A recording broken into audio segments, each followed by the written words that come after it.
Welcome to another segment of Interviews That Matter. I'm your host, Raj Mehta. Friends, in this segment, we bring those guests who influence our lives. This includes elected officials, policymakers, heads of major organizations, and other dignitaries. It is my sincere hope that the knowledge brought in by these guests will help our community. Today, our guest is Bob Catell. Bob Catell is chairman of Advanced Energy and Technology Center at the Stonybrook University. Bob is also an ex-CEO and chairman of Keyspan Energy. Let's meet Bob Catell.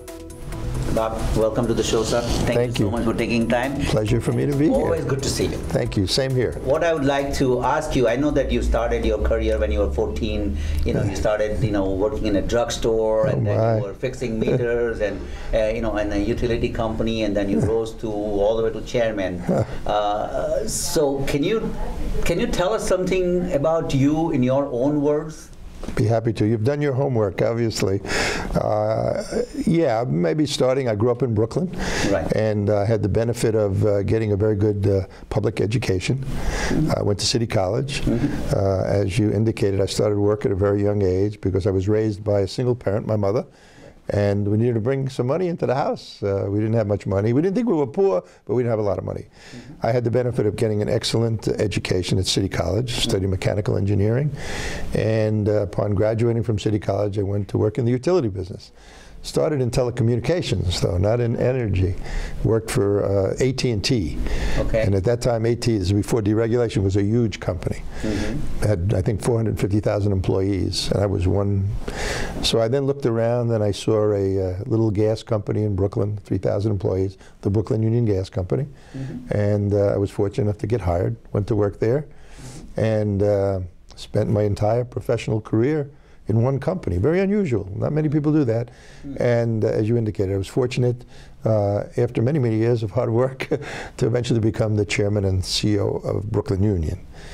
We then, in 1998, acquired the gas properties of the Long Island Lighting Company, mm-hmm, and the generation, mm-hmm, and formed an agreement with the Long Island Power Authority to manage the electrical T&D. Mm-hmm. Subsequent to that, we acquired a large generating plant in New York City, mm-hmm, the Ravenswood generating plant, and we then acquired a company up in Boston, Eastern Enterprises, and we grew to a public company with about a $7 billion market cap. Mm-hmm. And in 2005, the National Grid, mm-hmm, a global energy company, acquired Keyspan. Mm-hmm. I stayed on for 2 years as U.S. chairman, and then retired, and went to work at the Advanced Energy Center out at Stonybrook. And that's my current job, as chairman of the Advanced Energy Research and Technology Center at Stonybrook University.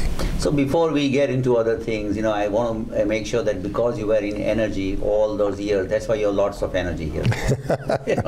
Because yes, I know you, that you're running around everywhere, and I see you everywhere, and I mean from morning 6 till night 10, whatever. Yeah. Correct? I keep busy, yes. I get up early and go to bed late. It's true. Well, in addition to the Energy Center at Stonybrook, I chair an activity called the New York State Smart Grid Consortium, right, which is looking at the energy utility grid and how do we make it better, smarter, how do we perhaps do things better in case you have a storm, as we had Sandy. And then I'm involved in a number of not-for-profits. I sit on the board of the New York City Police Foundation, the Feinstein Medical Research Institute here at Stonybrook, mm-hmm, at North Shore, and then I'm involved in education in the city. Mm-hmm. I chair a small high school, Cristo Rey Brooklyn High School, mm-hmm, helping young minority young people get a good high school education so they could get into college, so they could have the same opportunity that I did growing up in the city. And then there's a few other things I'm involved in. I have a list here. Let's not go down the entire list. The 25 minutes would be gone. I have too many things I'm involved in. I have a whole list, and that's why I printed out this list, and I said, boy, I tell you, how do you manage your time? All these places you contribute a lot. Yeah, I try. To the community, to the society, and how do you do that? Well, I don't sleep a lot. That's true. I don't sleep a lot. It's, you know, I do the best to manage my time as best I can. I am one that believes very much in giving back. I sit on the board of the Long Island Association, as you know, out here on Long Island as well. I'm on the board of New York Energy Research Development Authority, which fits very nicely into what I'm doing out at Stonybrook.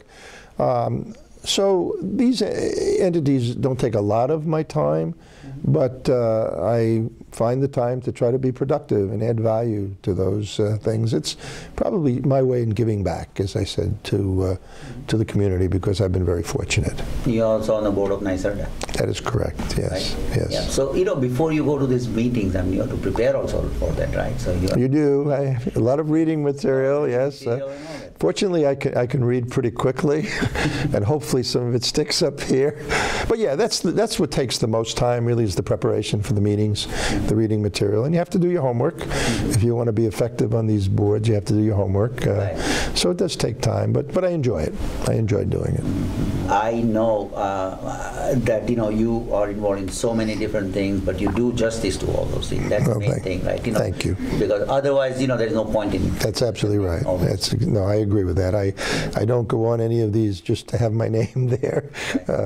You want to be able to provide value, and if you can't provide value, then you shouldn't be there. Right. So it's very nice of you to say that. Thank you. I know that. That's why. Yeah, I mean, I know you. That's why I'm telling you.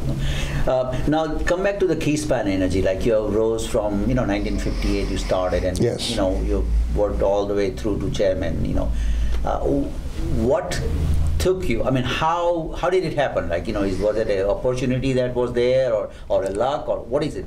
What is it that? I think it's a combination of things. As you mentioned, I started as a junior engineer, right? And that was in the construction and putting the pipes in the ground.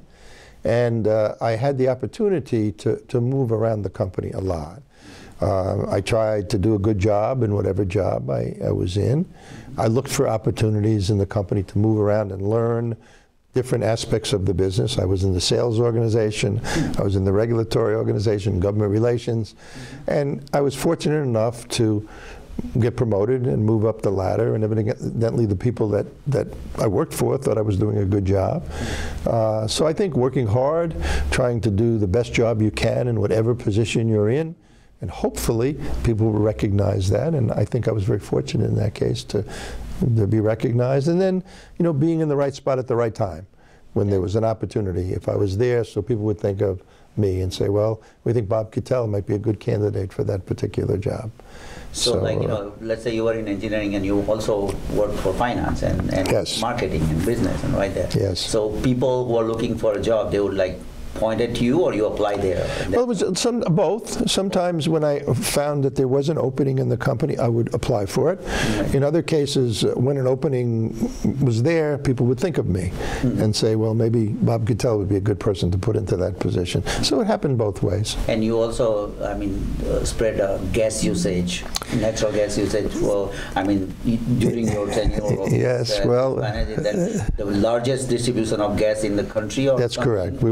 We grew to be the largest gas distribution company in the country. Right. And that's after we acquired the Long Island properties and then the New England properties. Mm-hmm. Our business was selling natural gas. Right. We grew our business very well in Brooklyn, Queens, and Staten Island, which were the three boroughs we served in the city of New York, and got to the point where 80% of the residential people in our territory used natural gas for heating.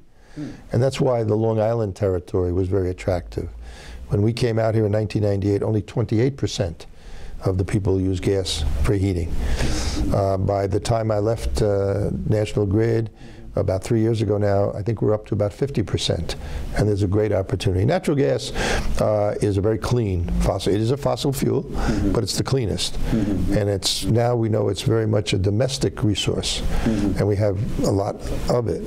We didn't always know that, and in the early 80s, well, late 80s, early 90s, I went up to Western Canada to bring natural gas from Western Canada to the Northeast, and we built a new pipeline to bring it here, the first new pipeline in this area in over 30 years. Wow. But now we found out that we have tremendous resources of natural gas right here, even in New York State. But is it like because of fracking? You have to do fracking and all that? Fracking. Or and a lot of people are against it. Yes, a lot of people are against it, and I think part of the reason that people are against it is those people in the industry, myself included, have not really done a good job, one, educating the public. Okay. Two, there have been some incidents because of it not being done properly. I believe it can be done safely, it can be done environmentally sensitively, but you need to have regulations, you have to enforce those regulations, and if somebody does something wrong, they should be penalized. But it is a tremendous domestic resource. It's located right here in New York State, mostly in upstate New York, so I'm a big proponent that it can be done safely. Right now, Governor has some kind of a commission, right? Yes, there is a commission. Well, there's the Department of Environmental Conservation has drafted the rules, which the operators would have to abide by. He then established a commission, which I sit on, to figure out, once the rules are finalized, how do you enforce those rules? What kind of resources are going to be needed? What kind of people are going to be needed? How much is it going to cost? So that if you have rules, if they're not enforced, then they don't work. So the commission that I'm on really is not looking at the regulations. The Department of Environmental Conservation is doing that. We're looking at, once the rules are finalized, what kind of resources do you need to administer the rules? And we're hoping that the rules will be finalized soon so that we could take advantage of this opportunity in New York. It could do a lot for economic development in New York State. So there is no negative effect. Like, people who are against it, they are saying that it could also, contaminate water because everything is inside. Right. But again, if it's not done right. That's correct. It's good. First of all, the fracking is done much below the water table, so really it contaminated the water. And also, what the governor has done as part of his regs, he's eliminated some of the sensitive watershed areas in the state, so you can't drill there at all. Okay. If you do it correctly and you do the well construction correctly, then it should be of no danger to the water. Now, you do use a lot of water in the fracking process. So again, that water has to be managed correctly. You can't just dump that water in the stream without it being cleaned up. They have processes now where they could clean up that water right on the well site so they can reuse it. So they don't have to truck in as much as they did, and they don't have to worry about disposing it. So again, it's got to be done right. That's been my position from the beginning. We must do it right. We don't have an alternative, but if we do it right, I think it could be a tremendous benefit. So we have enough experts that make sure that it's done right? Fracking has been done for over 50 years. Oh, okay. And they used to do it vertically years ago. Now they do it horizontally, and that's why they can find a lot more gas. So the experience, I think, for the most part, has been very good. Yeah, Assemblyman Engelbright was on our show, and he's the environmentalist, obviously, and he's still not 100% in favor of this. Well, I think now, anyway. Yeah, I think we still have to do a good job convincing people. Right. I think what might be a start is to do some test wells and demonstrate that it can be done safely. One of the other issues that's been raised is about gas escaping during the drilling process. Again, that can be contained, but it's got to be done right. And then there's systems that can handle that. We shouldn't just let this gas going up into the atmosphere, but it can be collected and it can be maintained. So I believe we've got to do, the industry, not that I'm really in the industry anymore, but I'm part of the energy industry. I grew up in it. So I think the industry, particularly the producing sector, has to do a better job reassuring the public that it can be done right. Okay. Bob, we'll take a short break and we'll be right back. Okay, thank you. Please stay with us.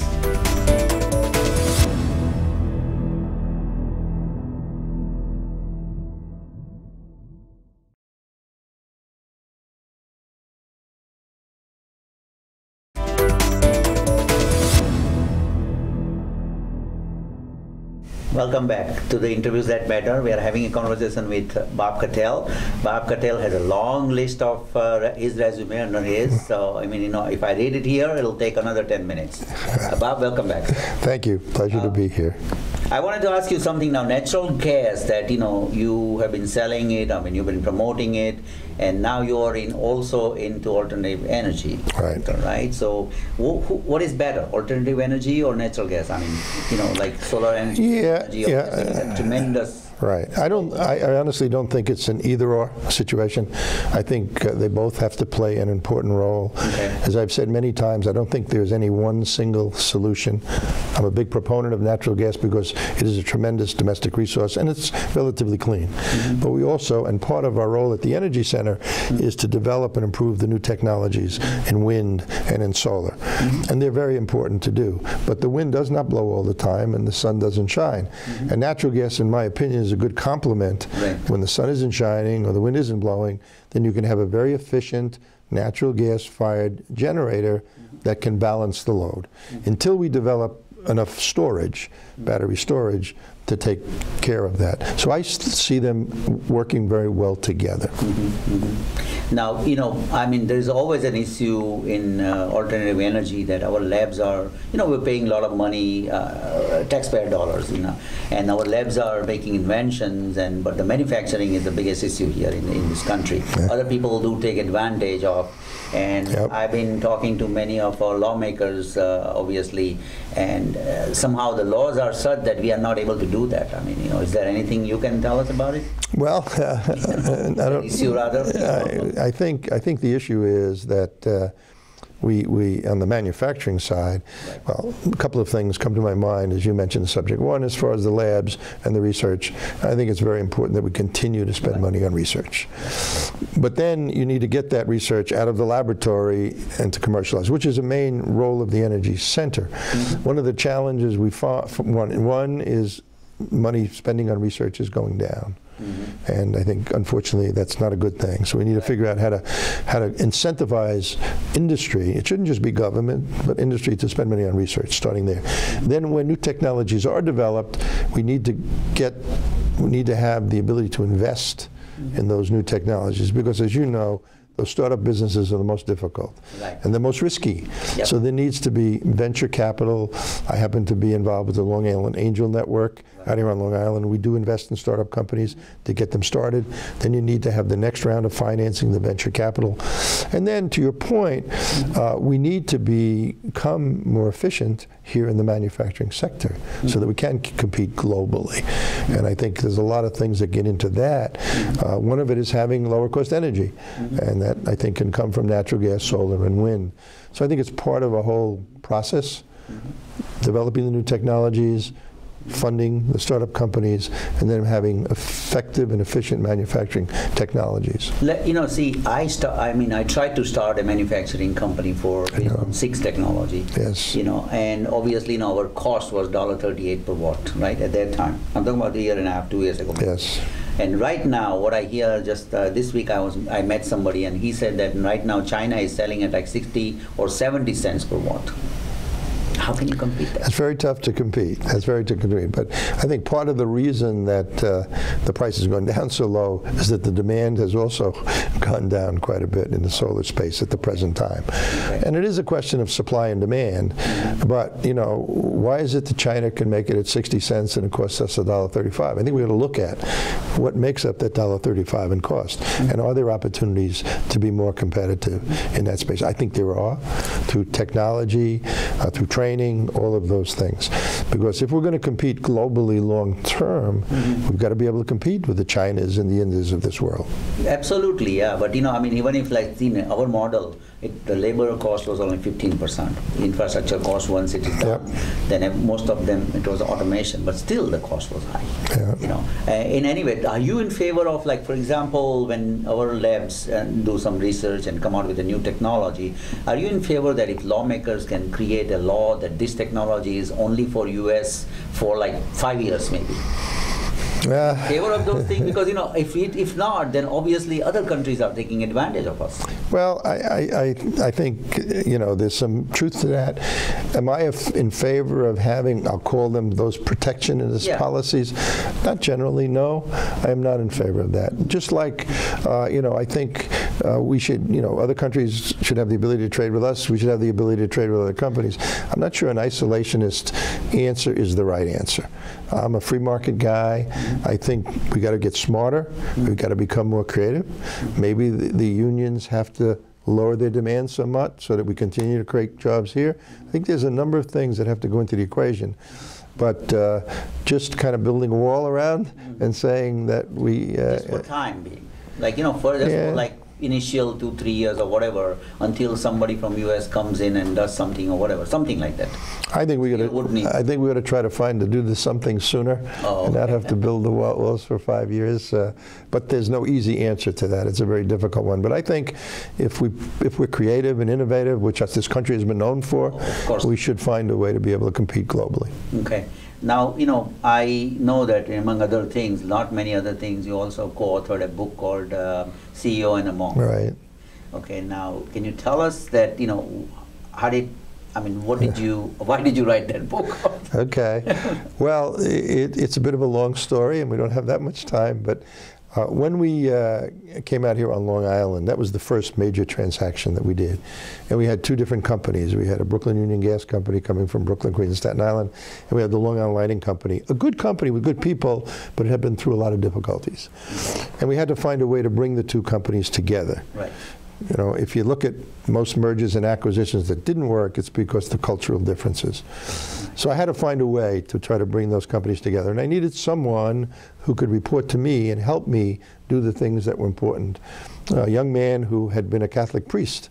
He left the priesthood, he went to work for Brooklyn Union in our human resources department. He became my corporate ombudsman. Wow. And the reason it's the CEO and the Monk is because he was a former priest. Wow. And his name was Kenny Moore. Kenny retired about the same time I did. And he was the vehicle that I used to keep me in touch with the employees, to know what was going on out there. We did a number of things to get closer to the employees. So at one point somebody thought it was a good story to write a book, and we had a ghost author. There was 3 of us that collaborated on this book. And that's how it came to being. Now, I got to say, I don't think it's on the bestseller list, but only as recently as last week, I saw it appear on Amazon.com. So it's still out there, but it's really... You don't know yet. No, I don't know yet. And any of the profits from the book go to charity, so that's a good thing. But seriously, it's a book about how do you manage a changing culture in a company while going through a very monopolistic businesses utility into deregulation, and how do you manage the people issues. So that's really what the book is about. So what was your management style? I think it was participative, collaborative. I know that I don't know all the answers. I was fortunate to have very good people working with me. So I tried to make them feel part of the process, part of the decision making, get their buy-in. So I think my management style is participative and empowerment. Give people the responsibility, let them do their job. Reward them if they do it good, and tell them if they didn't do it good. So what is the, like, you know, I mean, viewers of our show is, many of them are small business owners. And obviously you worked on large business, and there are certain rules applied to large businesses, but the small business rules are, you know, not same as large business. No.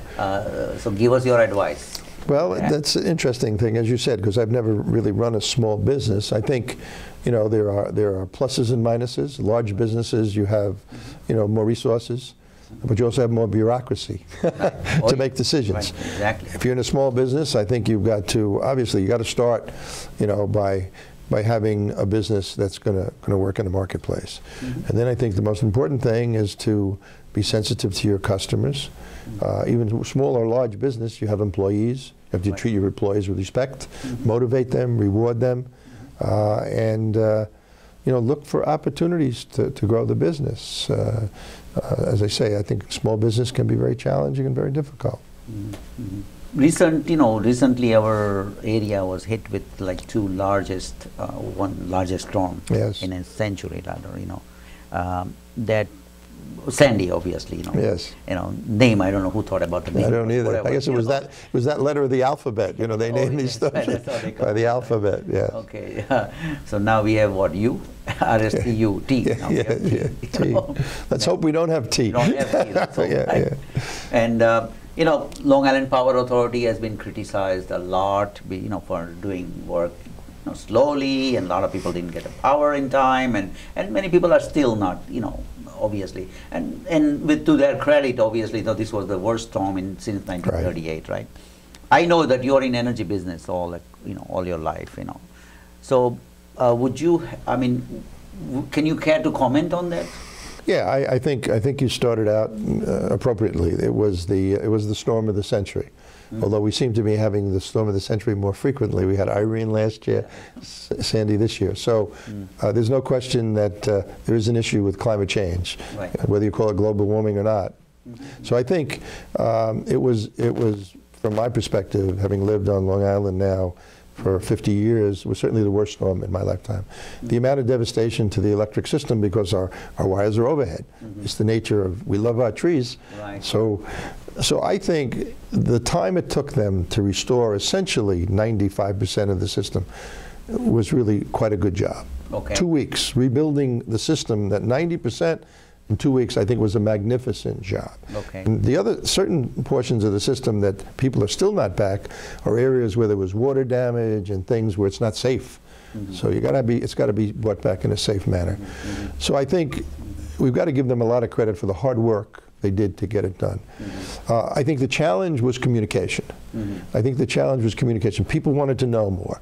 And I think that there should have been more ability to inform people of what's happening. We can't prevent the storms from happening. They're going to happen. You can forecast them today better. And I think there's also some new technologies that could help us in the future, certainly with the restoration process. But I think perhaps, if I had to be critical at all of what I think was a really good job, it was in the communication with the public, with the elected officials. See, I had Michael Harvey here also, and obviously, before Sandy actually. At that time, not Sandy, Sandy didn't come at that time. It was only Irene. We talked about Irene, and obviously that time also communication was a major issue. And Michael said that they have done a lot of improvement over there, but still it was not enough, I guess. Yeah, and they have, and they continue to do things to improve the system. Unfortunately, these things do take time, and these things cost money. It comes down to spending the money. Now, in hindsight is always 20/20, as they say. Should they have moved more quickly? They have spent the money. Of course, the answer today is yes. In the past, people would talk about the cost and the pressure on rates. So it's a balance you have to achieve. It's very difficult. But I think looking forward, there are lessons learned here. There are technologies that could be used which would to some extent mitigate, can't prevent, and help with the restoration process. And I think that's where the focus should be. What do we do better the next time? So, like underground wire, that should be good too, I guess, right? But it costs too much money. Well, I understand the estimates are to underground the wires on Long Island cost $31 billion. Wow. I don't think that's practical. Can you write a check? I can't write a check. I don't think any of us on Long Island can write that check. But again, I think there are other things. There are sensors that can be put on the system, which would, first of all, to some extent mitigate the damage because you could reroute the power. Perhaps even more importantly, it would give you the information you need to restore more quickly. Those are things we could do. New customer systems so that we have better communication with the customer. Those are things that should be done and will be done. Again, there is a cost associated, but it's not $31 billion. So I think there are more effective, more efficient technologies that can be used to help in the future. Basically IT. A lot of it is IT. So, it is information. It's information. Absolutely. I happen to know a company. There you go. Infosys, is that the name of this company? Right. And it has a great leader. Has a great company. But seriously, that's going to be needed. Because if you have tremendous amounts of data, you've got to be able to analyze that data, and that's what your company does. Bottom line is, if you don't know what's in your closet, then you have no idea what to wear. What to wear? You don't know what suit to put on in the morning. So IT is a big part of it. Some of it is mechanical technology to give you the information, but then once you get that information, how do you manage that information? So now there are talks about LIPA going private again. There are talks about obviously a lot of management changes and resigns. A lot of people are leaving, and LIPA may become privatizing again. But that may not be beneficial to the customer? Well, I've been public on this subject in the past. I'm a believer in the private model. I worked in it for 50 years. I think that should be very seriously looked at. Many people, two things. Some people say, oh, we're going to bring Lilco back. Well, people forget Lilco was a pretty fine utility. The problem that happened with Lilco was Shore. Right. And we could argue about that for a lot. But before that, Luca was a very good utility, did things in the community and economic development. And then the other thing is people say if you go private, rates must go up. I don't believe that. Okay. I think if you went private, you could pay down a lot of the Shoreham debt. $7 billion of debt is sitting out there. And you could provide efficiencies, economies of scale, and things that would tend to keep rates down. At some point, rates always have to go up because things cost money. So I think they should take a very hard look at privatization, put the system out for bid. And as part of that bid, say you've got to put a 5-year rate plan before us. And I think a private entity is regulated by the Public Service Commission. It would be less politicized, perhaps, than the current model. So I think it has to be given a very hard look. But I think, whoever takes over the private company, they would not take showroom debt. I mean, No, they wouldn't take the showroom debt. And see, what you do, let's assume you could get $3 billion. I don't know if that's the right number. You take that $3 billion, you automatically reduce the showroom debt to 4. You leave that debt, and that gets paid off over periods of time. So you leave a very small entity in place, LIPA, to eventually retire that debt. The private company doesn't take that on their balance sheet. That could never work. Right. That's what I'm saying. Yeah, yes. That should never work. Like, you have been also involved in many mergers in the past, So what one should be looking for? Let's say a small company wants to merge with another small company. I think the most important thing is that the goals of the companies are compatible. That you say, okay, this is our goals, this is what we want to do together. And you got to start there. And then the other part of it is the people side of things. The cultures, as I talked about before. Are the two cultures compatible, or can we make them compatible? And an important part of it is leadership too. They say that many mergers don't happen because of the social issues. What they really mean, who's going to be the CEO? It's ego. And who's going to be the CEO? So you've got to look at those issues. Is there compatibility? Are our goals the same? Does 1 and 1 make 3? If it doesn't, then a merger doesn't make sense. And can we put our cultures together and have a more successful company going forward? Now on smart grid, right? Smart grid project, it is already being done right now?